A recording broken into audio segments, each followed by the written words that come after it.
Bienvenue dans cette minute de l'entraîneur. Cette semaine, nous allons parler du travail d'endurance chez les jeunes. Ce qu'il faut savoir déjà, c'est que contrairement à l'endurance, qui peut être travaillée à tout âge, d'autres qualités physiques et cognitives ne peuvent l'être que jusqu'à l'adolescence, ou du moins jusqu'à cette période-là, avec un minimum de travail, on va obtenir un maximum de résultats.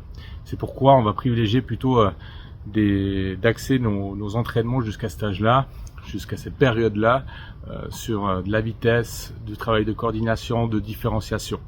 Ce qu'il faut aussi savoir, c'est que jusqu'à environ 13-14 ans, on va privilégier les entraînements par le jeu pour que l'athlète ne se rende pas compte qu'il est en train de travailler.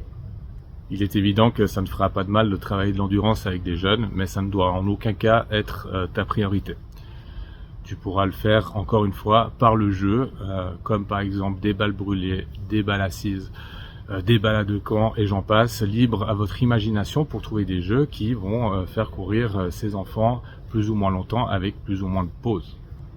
Et puis, petit à petit, on va pouvoir inclure nos entraînements d'endurance qui viendront plus terre à terre, moins par le jeu, au fur et à mesure de l'adolescence. Mais c'est important encore, jusqu'à la vingtaine, je dirais, d'avoir de grandes proportions de vitesse dans la semaine. Ça doit en tout cas faire partie intégrante des entraînements.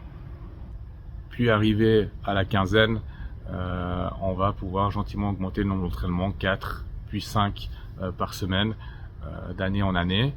Si on prend le cas d'un athlète qui s'entraîne 5 fois par semaine, qui a, admettons, 17 ans, il va falloir, à mon sens, consacrer un entraînement complet aux qualités que sont la vitesse, la coordination, la différenciation, technique de course du coup, on peut également inclure là-dedans de la pliométrie, soit des exercices de saut, de capacité de renvoi.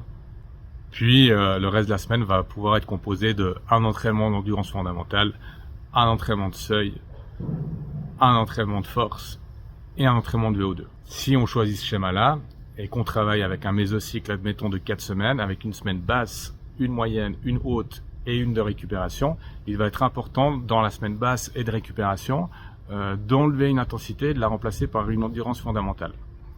Si on reprend notre schéma de semaine, lundi, vitesse, technique, coordination, etc., etc. Le deuxième entraînement, footing, on avait dit, endurance de base. Ensuite, on va devoir faire un choix entre ce qu'on veut, où on veut donner la priorité par rapport à où on se trouve dans la saison, et soit laisser un seuil ou une VO2 pour libérer le deuxième entraînement par une endurance fondamentale et garder notre entraînement de force. L'autre schéma qui est possible avec ces 5 entraînements par semaine et toujours sur un mésocycle de 4 semaines, c'est d'alterner une semaine sur deux, un entraînement de seuil et la semaine d'après un entraînement de VO2. Et puis comme ça, on a toujours nos 2 entraînements d'endurance fondamentale qui est vraiment important, on le sait, pour construire des bases solides.